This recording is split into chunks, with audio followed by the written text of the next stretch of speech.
क्या आपने कभी गहराई से सोचा है कि आखिर क्यों कुछ घरों में बरकत नाम की चीज नहीं होती, जबकि वहां के लोग दिन रात मेहनत करते हैं, पूजा पाठ भी करते हैं, लेकिन फिर भी धन टिकता नहीं, शांति नहीं होती और हमेशा कोई ना कोई समस्या बनी रहती है। वही कुछ लोग ऐसे भी होते हैं जो बाहर से देखने पर ज्यादा मेहनत नहीं करते, लेकिन उनके जीवन में हर तरफ सुख, समृद्धि और संतुलन बना रहता है। क्या ये सब महज संयोग है या फिर इसके पीछे मां लक्ष्मी की विशेष कृपा छिपी होती है? आज की ये कथा सिर्फ एक साधारण कहानी नहीं है, ये एक ऐसा रहस्य है जो पीढ़ियों से हमारे ऋषि मुनियों द्वारा सहेजा गया है। एक ऐसा राज जिसे जानकर न सिर्फ आपकी किस्मत बदल सकती है, बल्कि आपके जीवन की दिशा ही परिवर्तित हो सकती है। ये वीडियो उन सभी के लिए एक अमूल्य उपहार है जो अपने जीवन में मां लक्ष्मी की स्थायी कृपा प्राप्त करना चाहते हैं और जीवन को भौतिक और आत्मिक दोनों स्तरों पर समृद्ध बनाना चाहते हैं। ये वीडियो हर उस स्त्री के लिए है जो चाहती है कि उसके घर में सिर्फ ईंट और पत्थर नहीं, बल्कि सुख, समृद्धि और मां लक्ष्मी का सजीव वास हो। और उन पुरुषों के लिए भी जो चाहते हैं कि उनकी मां, पत्नी, बहन या बेटी कभी जीवन में अभाव का सामना ना करे, बल्कि उनके जीवन में हमेशा खुशहाली और संतुलन बना रहे। क्योंकि जब स्त्री सुखी होती है तो पूरा घर, पूरा वंश और पूरा भाग्य सुखमय हो जाता है।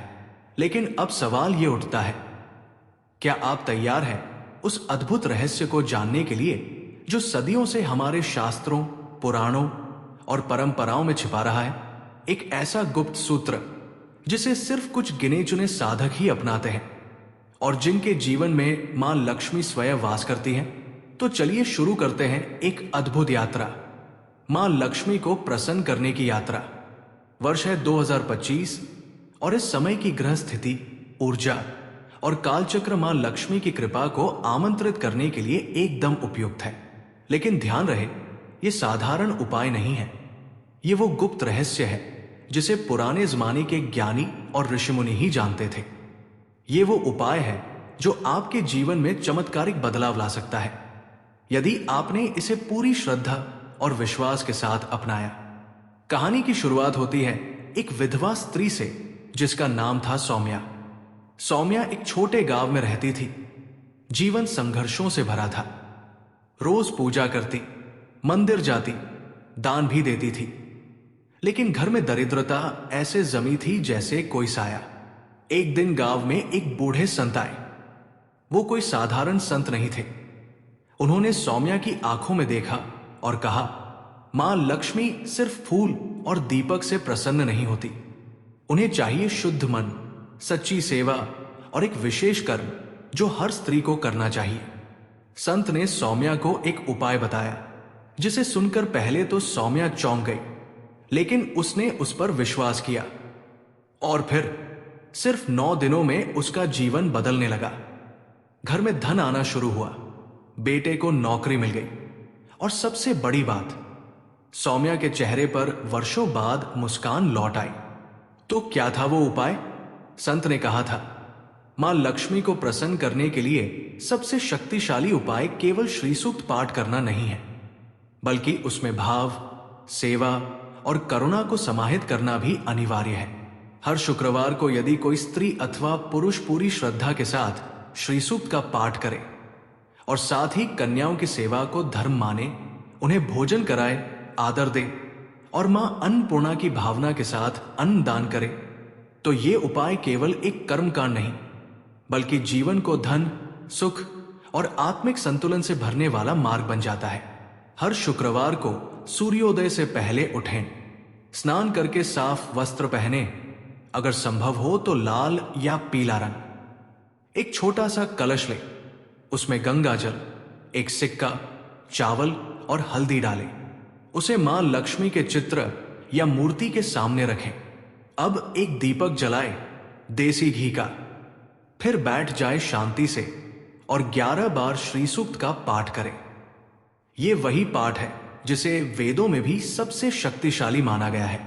श्री सूक्त का हर श्लोक, हर ध्वनि उस दिव्य ऊर्जा को जागृत करता है जो धन और समृद्धि की ओर आपका मार्ग प्रशस्त करती है।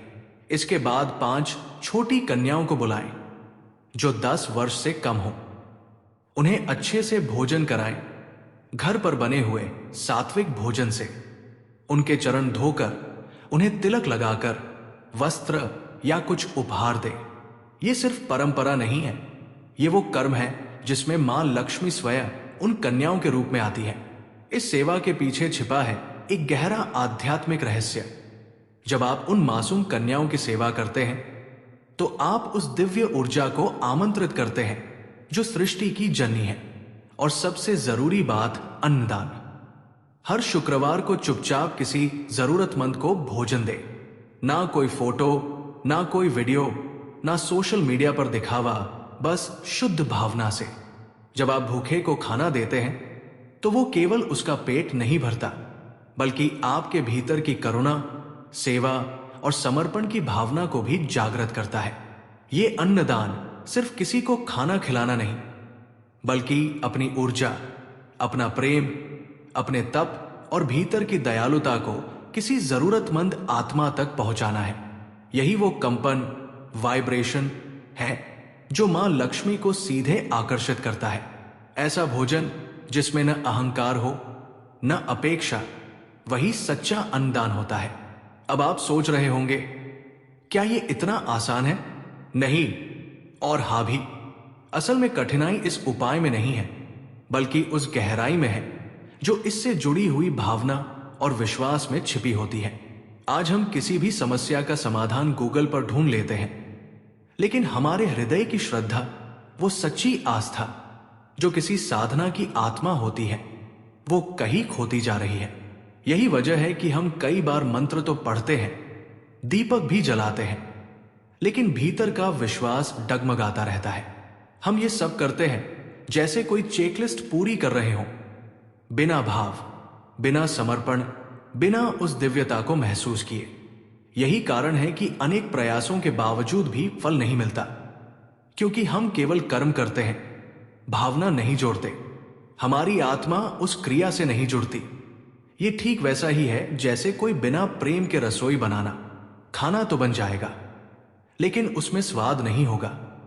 वैसे ही बिना भावना के किया गया कोई भी उपाय केवल एक शारीरिक प्रक्रिया बनकर रह जाता है, जिसका आत्मा से कोई संबंध नहीं होता। शास्त्रों में लिखा है, जहां स्त्री को सम्मान, सेवा और प्रेम मिलता है, वहां लक्ष्मी स्वयं निवास करती है। इसलिए अगर आप महिला हैं तो पहले खुद को देवी मानना शुरू करें। अपनी आत्मा, अपने शरीर और अपने कर्मों को शुद्ध करें। और अगर आप पुरुष हैं तो घर की स्त्रियों को आदर दें, सिर्फ पूजन से नहीं, अपने व्यवहार, शब्दों और भावनाओं से भी। 2025 का ये वर्ष मां लक्ष्मी को प्रसन्न करने का सबसे सुनहरा समय है। कुंडली में शुक्र और चंद्र की स्थिति बहुत अनुकूल रहेगी, जिससे भक्ति और समृद्धि दोनों को बल मिलेगा। नवरात्रि, दीपावली और शुक्रवार के व्रत विशेष फलदायक होंगे।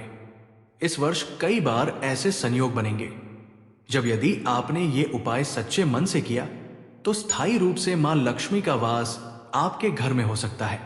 इतिहास की बात करें तो राजा हरिश्चंद्र की रानी तारामती ने भी मां लक्ष्मी को प्रसन्न करने के लिए कन्या पूजन और अन्न दान का सहारा लिया था। उन्होंने अपने आभूषण तक दान कर दिए थे और बदले में उन्हें राजपाट ही नहीं, आत्मिक शांति भी प्राप्त हुई।